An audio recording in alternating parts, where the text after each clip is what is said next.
اور یاد رہے کہ مہربانی سے جواب دینا چھوڑ دو۔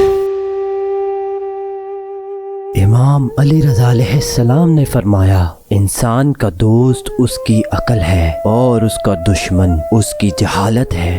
سخی انسان لوگوں کے کھانے سے کھاتا ہے تاکہ لوگ سخی کے کھانے سے کھائیں۔ یاد رکھنا، ہر صاحب تقوی کے لیے نماز قربت الہی کا سبب ہے۔ جو شخص بھی اللہ کے سب سے زیادہ قریب ہے وہ اس قدر ہی سجدے میں مشغول ہے۔ امام علی رضا علیہ السلام نے فرمایا، اپنے مسلمان بھائیوں کے گناہوں پر معافی طلب کرو اور اس پر پردہ ڈال دو اور اس کے عیبوں سے آنکھ کو بند کر لو۔ بے وقوف کی ملامت پر صبر کرو، زمانے کے بدلتے ہوئے حالات پر بھی صبر کرو، اور یاد رہے کہ مہربانی سے جواب دینا چھوڑ دو۔